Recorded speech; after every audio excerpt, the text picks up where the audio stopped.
Good evening, Sus. I will endorse a patient with severe preeclampsia. I will use the SPER method to be more systematic and clear. Okay, so please continue. I'm ready to take notes.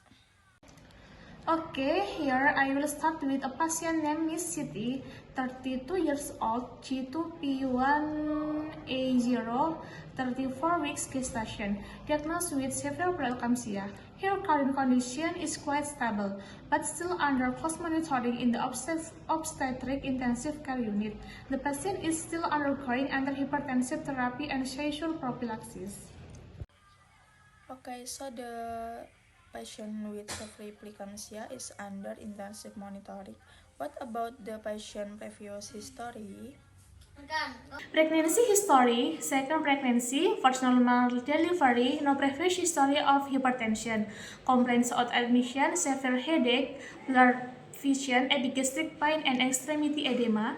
Initial examination result, blood pressure 170 per 110 mmHg, proteinuria 3+, hyperactive patellar reflex, extremity edema plus 2 bilaterally, medication administered, magnesium sulfate loading dose for 3 grams for plus maintenance 1 grams per hour for nifedipine 10 milligram POPRN if blood pressure more than equal to 160 per 110 mmHg, dexamethasone 2 times milligrams for fetal lung maturation. Okay, so the patient has severe preeclampsia with high blood pressure, proteinuria 3+, hyperactive reflex, and edema. She has been treated with MGSO4 and nifedipine and dexamethasone to prepare for preterm labor. What will her last vital sign?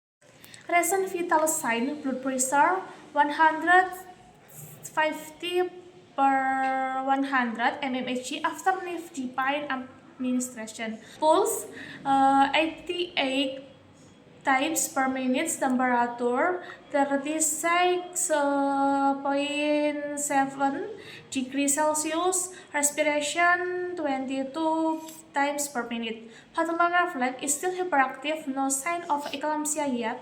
Complaints, mild headache, blood vision is getting better like edema plus 2, not increasing compared to before. Fetal monitoring, fetal heart rate 145 per minute within normal limits. Ultrasound saw fetal growth according to gestational age. Good blood pressure has diagnosed exactly after nifedipine. There is still an edema has not and FIR is still normal. How about the urine output?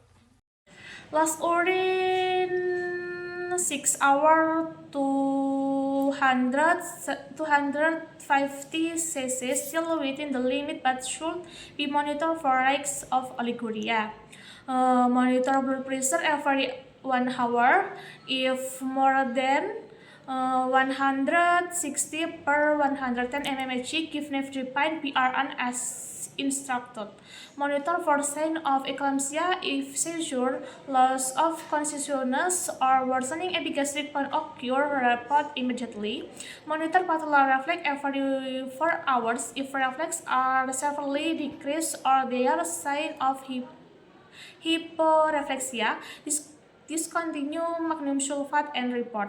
Monitor urine output every 4 hours. If less than 30 cc per hour, report as it could be a sign of magnesium sulfate toxicity or renal failure.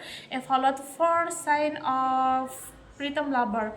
If there are contraction or cervical opening, report immediately for further action. Okay, I will monitor blood pressure every hour, observe for sign of eclampsia and MGSO4 toxicity, and ensure what urine output remains with normal limits. If there are any sign of preterm labor, I will report it immediately. So Mr. City is still under severe preeclampsia monitoring. Blood pressure is coming down but still at risk eclampsia with urine output and prepare for any sign of preterm labor. That's right.